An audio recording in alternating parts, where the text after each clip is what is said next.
Hello, everyone. Good evening. We are here. My name is Diane Dealey-Neal. I am the Executive Director of the Forestry Challenge, and we are going to be covering the Forestry Challenge Championship introductory lecture this evening. We have many people in viewing now. We are recording so that we can play this, put it up on our YouTube channel, and people can watch it later. So I will go ahead and get through this presentation probably in about a half hour, maybe 40 minutes. We should have a few minutes for question and answer, and that will be it. So just starting here on our cover slide, we have our championship event, as you can see, centrally located in California in Tuolumne County. Our dates are the 23rd to 25th, April 23rd to 25th, this Wednesday through Friday, and today is Monday. So we'll be together in a couple days. So let's go ahead and move on. Okay, there we are. So what we're going to cover today is a little bit about some of the logistics of the event, going to Camp Sylvester, where we're going, what to bring. We will talk about some things that are happening before the event starts, and then we'll dive into our schedule for Wednesday, going through registration, dinner, focus topic, opening panel, and work time. Our event starts on Wednesday at around 4 p.m. We are there all day Thursday, so we have a full day of activities out in the field that we will talk about.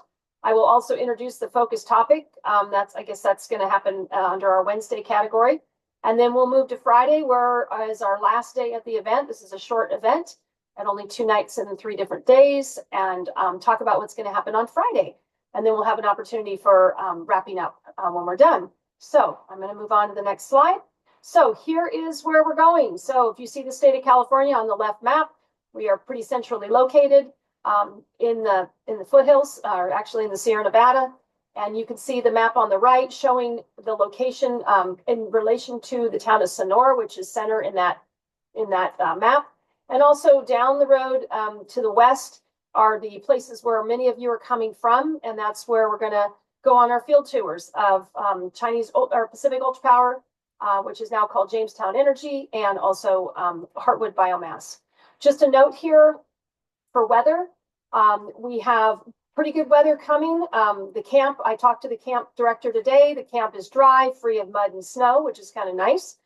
There is a slight chance of rain on Friday, but it is at 1 p.m. when we're basically wrapped up, and it's a 35% chance. So I think the weather is really going to cooperate. It will be cool at night. Keep in mind, we're looking at lows in the 30s, in the mid 30s, so dress appropriately. One other note that they wanted me to make, the camp people wanted me to make, is to make it very clear that the nearest charging station for electric vehicles is in Sonora.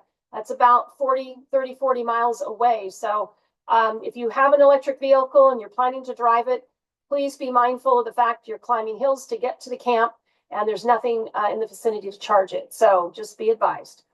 All right, so we have some things happening before the event starts. We have facility tours that we have set up. So the first one is at Heartwood Biomass, a brand new facility opened in October of 2024. It is located at 5400 O'Burns Ferry Road in Jamestown. Jamestown is directly west of Sonora. And for this, you're going to need to bring and present when you get out of your vehicle your release forms. So for teachers, it's super important that you have those collected for your students, and that you make sure everybody has turned in their form before you leave campus. We will ask you to turn those in. Chris will be there accepting the forms, getting everything organized, and we would prefer that you wear long pants. I'm not saying it's an absolute, but that would be a good thing. I think they probably would accept shorts, but I don't know that for sure. But absolutely, everyone has to wear closed-toed shoes, no flip-flops, sandals, etc. We will be providing safety or the bright colored orange vests for adults and hard hats for everyone. And we will have hair ties. However, just be advised your hair does need to be backed. So you're in an industrial setting, and we are very concerned about safety. You'll see the photo of the facility, aerial photo on the left. You will sort of pass the what looks like an entrance, but you go beyond it to a dirt entrance. There is a sign there at the corner off the highway. And then you get off and sort of loop back. The building you see where the P is one of the main manufacturing facilities. Right next to it on the lower right corner is a small other structure that is an office. That's where Chris will be. You'll walk in with your forms, check everybody in. Get your hard hats, get your vests, get everything ready to go. When the group is assembled, the group will start the tour. Chris will keep the release forms and go through them, make sure everything's in order while you're on the tour, so you don't have to wait for that. And there are 3 groups going through the facility. I believe we have 10 schools out of 16 that are coming to the event. We have a 12:45, a tour starting at 12:45, one starting at 1:30, and the last one starting at 2:15. So this is a really interesting facility. I just went through it about a month ago, and it's fascinating. So it's going to be a really interesting time. Okay, so once that tour is over, that first group will get in their vehicles, drive for about 10 minutes over to the next stop, which is called Jamestown Energy. It's a biomass power generation plant, and you can see the photo on the left of the facility. You'll be driving in. We'll have signage to direct you. We have 2 of our wonderful volunteers, Steve Whitehorn and Greg Mayer, who are going to be there to greet you.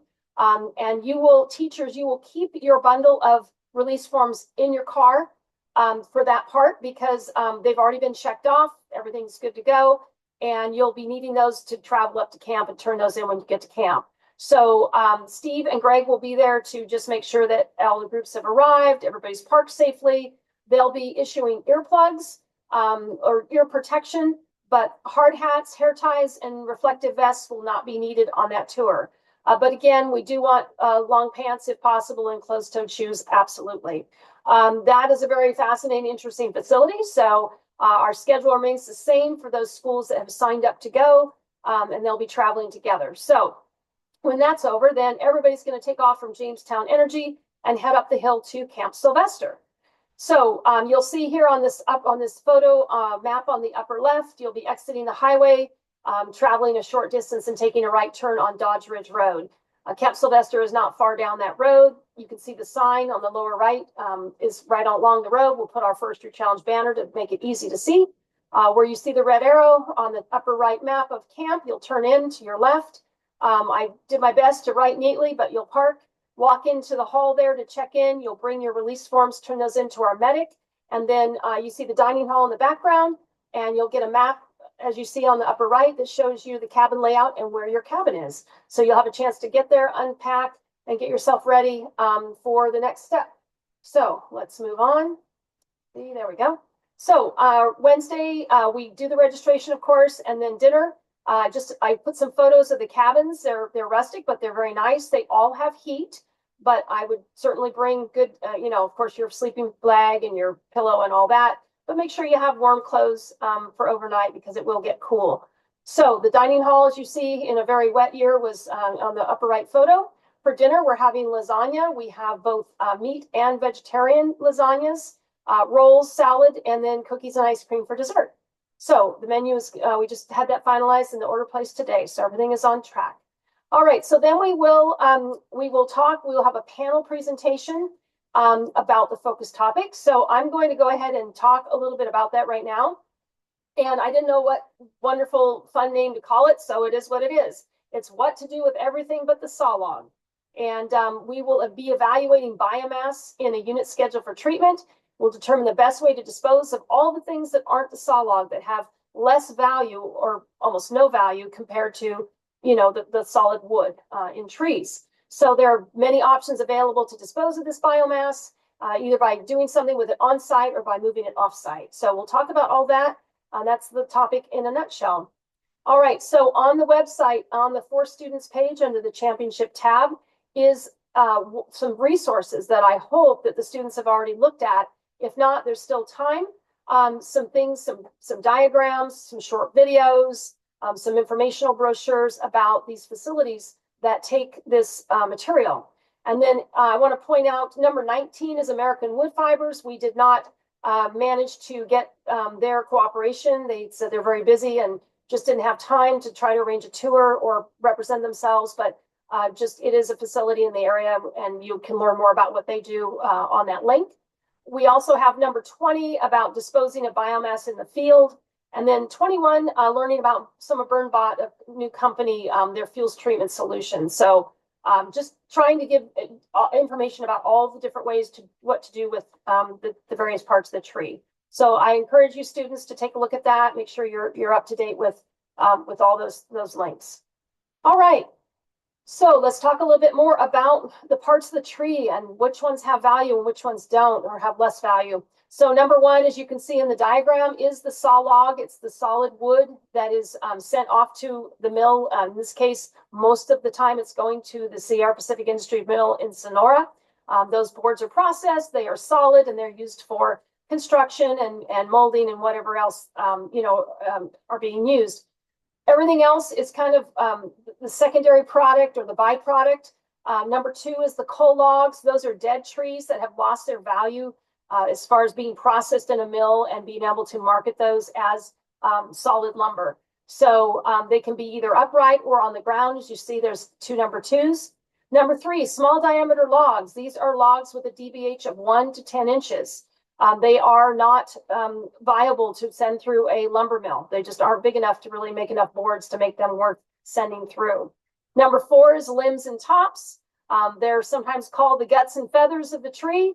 They're definitely, not solid biomass, but certainly flammable and they have bulk and they need to be dealt with when the tree is being harvested. And then number five, shrubs and trees less than 1 inch in diameter. And that's really probably the hardest thing to figure out what to do with, and potentially some of the worst fuel, especially because it's light and it can be flash fuel and can carry a fire not only along the ground, but up into the canopy. So something that has to be dealt with. So we've got those five sort of categories of material. Next, I want to talk about some of the ways that we might dispose of this material in the field. There is a resource online on the student page. It's a PowerPoint. It's a little more detailed and extensive than this summary, but basically there's three ways that we're going to consider to get rid of material in the field. One would be to pile it and burn it. That can be done with machines. It can be done with different types of machines. It can be done by hand, but you can see the pile in the back there is pretty big. I don't think that was piled by hand. I believe these were piled by machine. If you came to the Forestry Challenge last year, we had a tour stop with Eric Daniel, who talked about a project that had been complete where that machine piling and burning had been done. So that is one viable way to dispose of that extra material. The material can also be chipped and spread back on the landscape. There are places where it is used on rows to try to stabilize soil and keep sediment from moving into watercourses. So that is one option for disposal. The third option that we're going to consider in this event is to masticate the material. You can see that red head on the bottom photo. It's a grinder, and basically it just chews up everything. Masticate meaning to chew. So it chews up material and leaves it there on the ground. So all of these things, the chipping and the masticating leave the material. The pile and burn obviously, disposes of the material but does not move it off site. So those are three methods we're going to consider. The next thing we want to talk about is places where you can take materials. And again, we've already covered this with your tours, which is why I wanted you to see this before you come to the program or come to the event. Heartwood Biomass on the left, Jamestown Energy on the right, and then at the bottom, I did find a picture of American Wood Fiber. They make shavings and materials to be used for bedding, mostly for livestock and animals. So they are nationwide. They have several facilities, but one of them happens to be very close to Heartwood Biomass and Jamestown Energy. And really a unique place to be in California where you have all these options for disposal. I can't think of another place in California where you have this many places to take that material. All right, so now this is the crazy part. Don't freak out. I tried to figure out how I could explain or give the students options for places that things can go. So I decided these lines would make the most sense. They do to me. Hopefully they do to the students. So you can see at the top, the saw log has one destination. That's the sawmill. The coal logs can go 1 of 5 places, and you can see basically right down the line. They can be taken for shavings. They can go to the Heartwood Biomass. They can be chipped up and sent to the energy plant for biomass for electricity. You could chip them and leave them on site, or pile and burn, and then so on. So the small logs, you can see 4 options there. We drop out the American Wood Fiber because they accept large pieces of material with lots of wood content. The small logs have a lot of bark and other things that may not make them suitable for making into wood shavings. But certainly those can be sent to Heartwood Biomass, which is sort of their primary desire, the type of product they want. It could also go to Jamestown Energy, can be shipped and left on site or piled and burned. Limbs and tops, fewer options, only 3. They can't go to Heartwood Biomass because they're making things like firewood and wood straw, and you can't do that with limbs and tops. But you can certainly send it to the energy plant. You could chip it and leave it on site or pile and burn it. And then the last thing was the shrubs and trees. Again, fewer options, but masticate is certainly one of them. You can't really, I don't think it's feasible to masticate limbs and tops or some of the other things, but you certainly can masticate shrubs and trees less than 1 inch in diameter. What I also have done with this diagram is to put the prices on the right side. Now, this is where it gets interesting, and this is where I don't have answers as of now, because the unit of measure that we're using is called CCF, or 100 cubic feet. It's a measurement that I've never worked with before.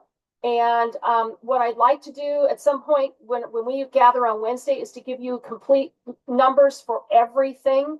This is what I have so far, and there's a few pieces of the puzzle I still need to fit together. But in a nutshell, you can see that a sawmill, there's a net gain. Even though the material is felled, skidded, and loaded on a truck, there's still a net gain, even after hauling it to the mill, where you would have, in the sense, a profit or a gain that you could then use to offset some of the other activities that may be negative. So if you look at the other things, they all say net loss.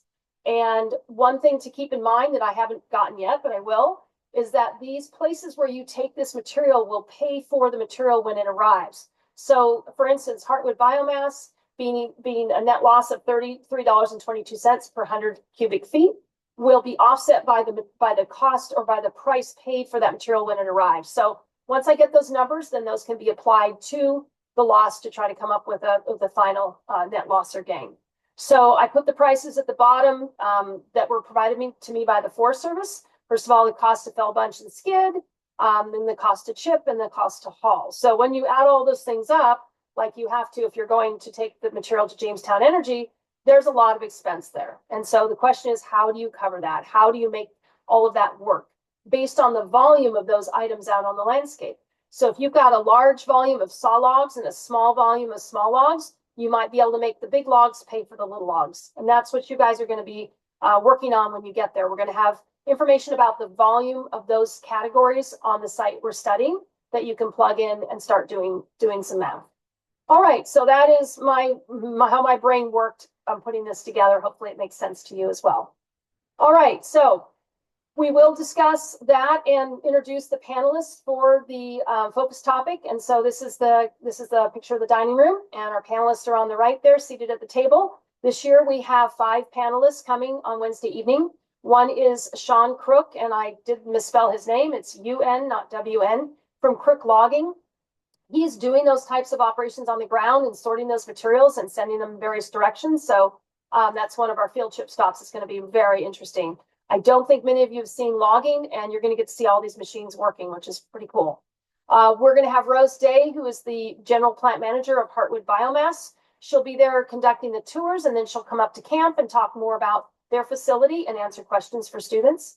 We have John Donay, who is the general manager of Jamestown Energy, again, hosting us on the tour, but also coming to camp to talk a little bit more about what they do and the benefits of their facility, and then answer questions. We have Nick Lombardo from BurnBot. So for the project that we're going to be considering that's upcoming this summer, the Forest Service has contracted with BurnBot to manage the logistics of the project. So Nick will be in charge of that, and he will be there to talk about what's coming this summer that the students will be analyzing.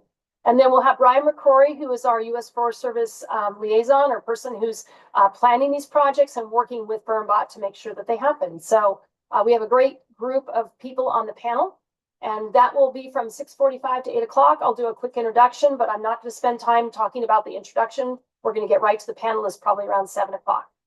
All right, so then when that's over, we will move to work time, and you're welcome to bring snacks. As you see the students on the left enjoying something to snack on while they work. And then we will open up Ask a Forester. So for those of you that have not been to championships, just a word there, it's not an organized appointment like you had in the fall. This is a walk-in, and either wait your turn for somebody that you want to talk to in particular. Let's say you wanted to talk to John Donay about the biomass and biomass energy. If there's someone there, you would wait your turn. We're going to be timing these at 5 minutes each.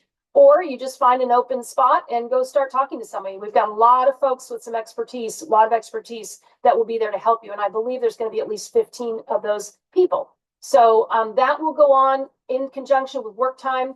We'll ask them to stay as late as they can. Some folks will go home before 10:15, others will stay. It's a great time to sort of get your ideas and start laying the groundwork for your solutions. And you'll have numbers at that point, so you can start looking at some calculations. All right, so Thursday, moving on to Thursday. I wanted to share the menu with you. We will have waffles for breakfast with bacon and sausage, yogurt and fruit. We will also at that time be packing our lunch. I may have half of you packing your lunch first, then going through the breakfast line, and half doing the vice versa. And I believe we have an hour period for that, so there's time to eat and pack your lunch. We are very fortunate to have the five, these three guys plus two others from the Mountain Host Unit at Sierra Tahoe Ski Area coming to cook for us. We've ordered the food and it's being delivered tomorrow. And many of them have, some of them have some professional chef experience. They're wonderful, happy people. And I hope that you make a point of saying thank you, because they are donating their time and their expertise to make sure that you're well fed. So Thursday morning, we'll have eat breakfast, pack lunch, and then we're going to take a group photo. We decided that's the only time we have to do it. So we'll take the group photo at camp at 8:45, and then actually 8:30. And then at 8:45, we should be done with that and loading up to go on our field trip. So those of you that were at our field trip last year, remember 40 vehicles plus trying to all go to the same place and get out of vehicles and do, listen to what was happening and partake. And we found it was pretty hard to do. So this year is different. What we're going to do is we're going to divide you into 3 groups, and we're going to cross our fingers, give you radios and good directions, and send you on your way. So we will not be all together until we get back to camp late in the day. So we have 3 groups, groups A, B, and C. They're done by teams. And so you'll see on the lower right of this, Group A, you'll see the schools listed there. Group B, another set of schools, and Group C, a third set of schools. So for instance, Group A is going to go up to Beardsley first, and that will be east from camp. Go hit that stop. We'll talk about each stop tonight, so you're familiar with it, and then we'll talk about it again. You'll of course, get to go see. And then the next stop after Beardsley in the rotation is to see the logging that Sean Crook and his brother Russell and Crook Logging is doing. And you can see that in the middle, sort of middle left, logging. We'll spend 2 hours at that site. And then testing will be just down the road from the logging. So that group will be testing last. So Beardsley, logging, testing. Group B will go to the logging first, and then move to testing, and then go back up the hill and hit Beardsley last. Group C is going to make sure that you have gas in your tanks, because what we have to do is send you to testing first. You'll go back up the hill past camp to Beardsley, and then you'll go back down to the logging. Yes, it's extra travel, but the good news is that group gets their testing done first, which will be kind of nice. So that's the benefit of having to make that extra travel. So be aware of the miles. The whole round trip circuit is 43 miles, but those people who are going, that Group C they're going to travel more than that. So make sure you have plenty of gas in your tank when you come up to camp. There are a few gas stations in the area, but very few and not easy, not convenient. So that's how we're going to run it. We will have a detailed schedule. What we found, because of the travel time and spending different amounts of time at each stop, we're not all moving at the same time. So we have a detailed schedule we're going to give each group. We have a QR code that we're going to give you with directions you can load on your phone. The cell service is pretty good along the corridor, so you should have the ability to track where you're going, but we'll also provide some maps and also some written directions in case you lose cell service. So that is how we're going to do it. And I think with the smaller groups, you're going to get a better experience, a better opportunity to interact with the people that are at those 2 stops. And then the testing will be just 1/3 of you and not all of you. All right, so let's talk about testing. We have a circuit set up that is off Lyons Reservoir Road, which is, some of you may remember, we've been to Lyons Reservoir in the past at our championship events. We'll direct you in. There is a gate at the front off the highway, but it will be open. In fact, I believe it opened last Friday to vehicular traffic. So you'll drive in along the blue and park up in the upper left. And then you'll be placed along your circuit. So there'll be 10 stations. Each station will be 12 minutes, which includes your time of moving between them. Yes, there's a long space between 9 and 10. It's on the road. 10 is not as hard a station. We did that on purpose so that you can get there. But your 12 minutes will start once you leave one station. There will not be a rotation period. So the questions will be provided at each station. That's different than the fall events, where we hand you a test for 10 or actually 4 task centers. You won't know the questions till you get there. And we will have a portable toilet on site. So they'll be right there in the parking area. If you need to use it, there'll be one convenient. I went ahead, I'm going to give you all the skills that you're going to be tested on. And I'll make a few comments about each that you need to be aware of and studying. When you're using your angle gauge and determining basal area, you're going to need to use the limiting distance tables. Don't forget, you're going to measure the diameter of the tree, understand how far the tree needs to be away from plot center to be in or out, and then measure the distance back. That is the way to do it. Biltmore sticks, you should know how to pace without use of any measuring devices. Some of you did not use a Biltmore stick in the fall, so you're going to need to become familiar with that. On Wednesday, when you arrive at camp, we'll have some foresters waiting to help you with some of these skills. If you're trying to brush up and are a little rusty, they'll be there to help you. So be sure to be advocates and say, hey, I need to make sure I understand how to use a Biltmore stick. And someone will be happy to show you. A canopy position, that's one of the materials on the website that you need to understand. Using a clinometer and a compass, those are both skills that we've done at every event. You will need to know pacing and chains. That's somewhat associated with the compass. The densitometer, you'll be using not a homemade, but a commercial densitometer with diameter tapes. Those are pretty straightforward, and you should all be very proficient at that. You need to know how to use an increment board, and you need to demonstrate and practice. So you need to have that hands-on ability to manipulate the tool. And you can, again, practice that when you get to camp on Wednesday. We'll have a map section, as we always do, with maybe some more difficult questions about the map. We will have key ID. We have 3 specimens for you. They're great specimens. We've been busy getting those collected in the last few days. You'll be pacing, as we mentioned. You'll need to know about site class. That material is covered on the website. Species composition. You all did species composition plots at your regional events. This one is not easy. So you're going to need to be quick about knowing your species and being able to recognize those very quickly. So stocking table, that's an item that is on the website, linked to the website. You need to understand what it is and how it works. And then lastly, volume calculations. And for this event, we're going to have you find the volume and calculate the value all from the same tree. So if you go off track on your step 1, you're going to be off track for the whole thing. And we will not account for the fact you may know how to do it, but if you start out on the wrong path, you will get them all wrong. So we're expecting more from you guys. You're the top performers, and I know you'll be just fine. So those are the items that we will cover in the skills, all the skills that are part of those 10 stations. All right, moving right along. The other activity we're going to do on Thursday is to visit a logging site.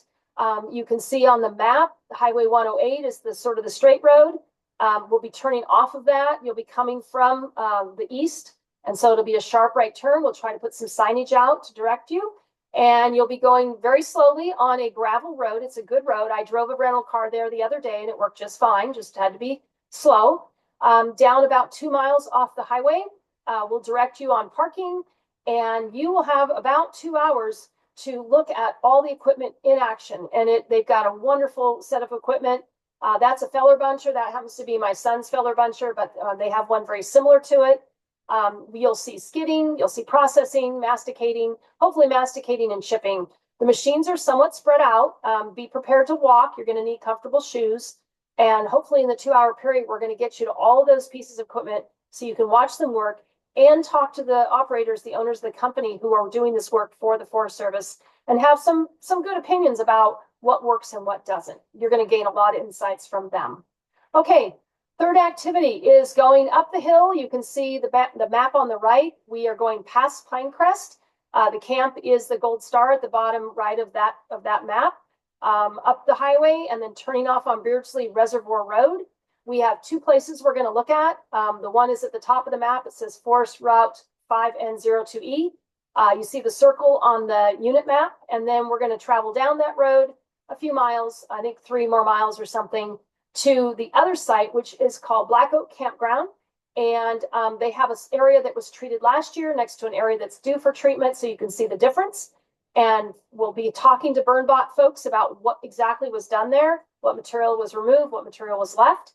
And then Unit 340 on the upper part of that unit map, that project map, is scheduled for treatment this summer.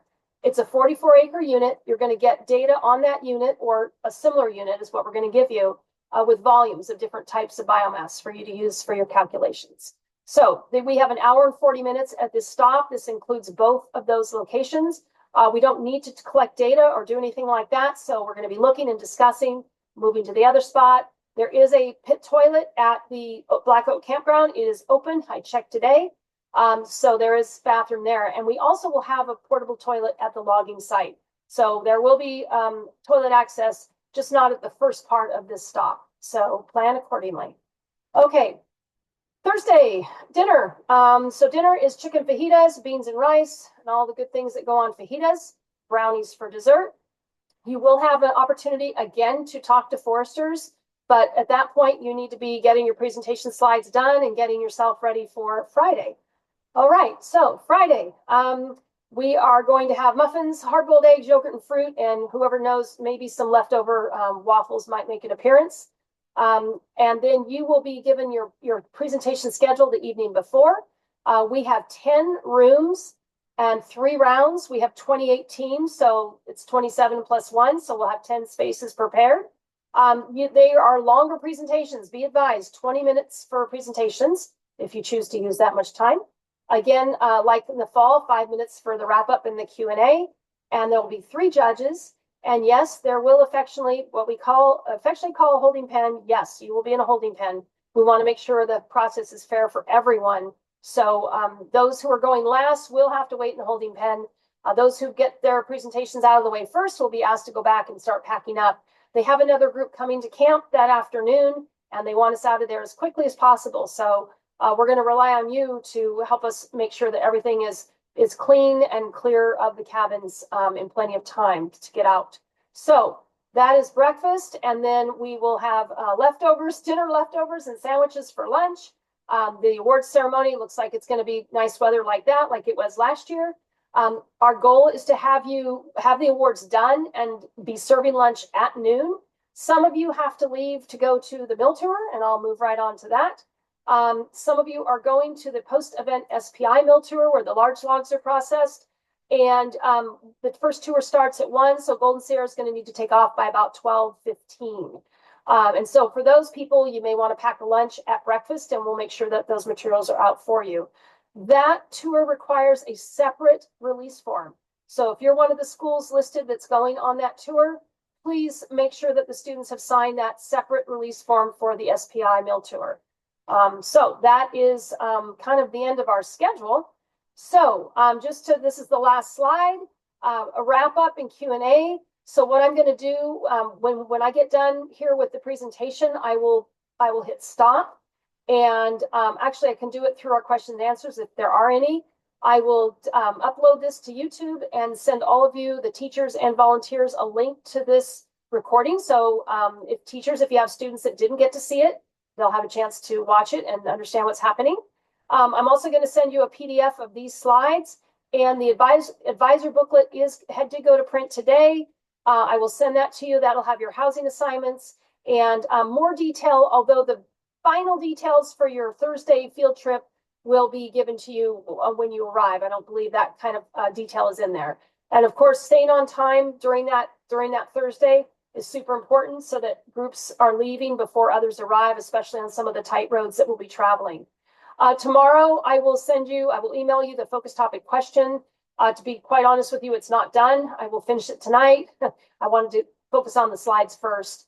And I'll send that to you later and then tomorrow, and then I think we'll basically be there. So with that, I believe I'm going to go ahead and get out of this. I'm going to exit, stop share, and then we can go to any questions any of you might have. And otherwise, we can then end the meeting. So I'm going to stop the share now and go over here. And I see we have 37 people in the room. That's a good turnout. All right. So don't be shy. If you have questions, just unmute and speak up. So I had a question from Wendy. And I just want to ask it, or I want to answer it for the whole group because it is kind of an important one.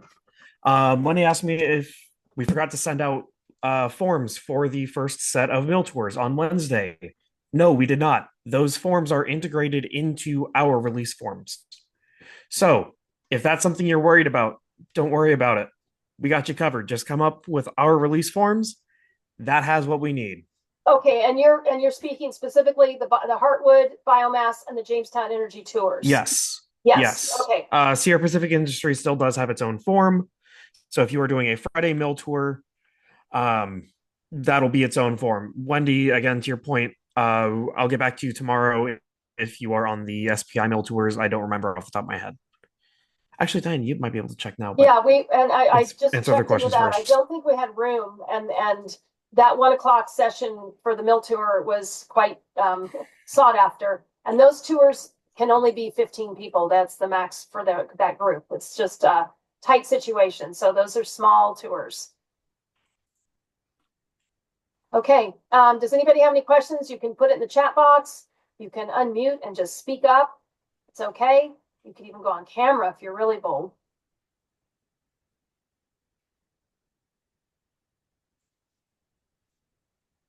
Wow. Crickets. Hey, Chris, did we do good? Maybe we answered all the questions ahead of time. That was the only question I had come in to me. Okay. Well, okay. Question, are we going to have to make a flow chart? That is entirely up to you. We're not asking you to make a flow chart, but if that's something that would be helpful to explaining what you plan to do with all the different components of the biomass, then that's a great idea. But certainly last year we basically required a flow chart. This year, absolutely not, unless that's something that you think would be helpful. And I actually looked for a flow chart on PowerPoint to do the diagram that I did with all the lines, and I gave up. And then I went, if I just draw lines, I think we're good. So that's how I organized the information to share with you. I did not use a flow chart. Okay, anything else? If you have any questions, my email address is on the website under contact. You can fill out a form or you can just send me directly an email. Just to be advised, I will be out of the office. I'll be out looking at the Beardsley Reservoir Road locations tomorrow to make sure they're all set up the way we want them. So I will be traveling tomorrow, but if you send an email, Chris and Miriam will be in and I'm sure they can assist you. So don't be shy, ask questions, make sure everything's prepared.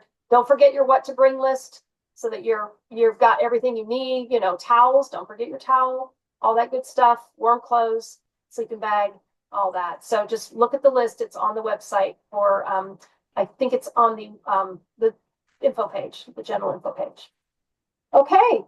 Well, I think we've done it and we are at 7:41. So that went about the length of time I thought it would go. And safe travels to everybody. I've been thinking about all of you and the trips you're going to be making.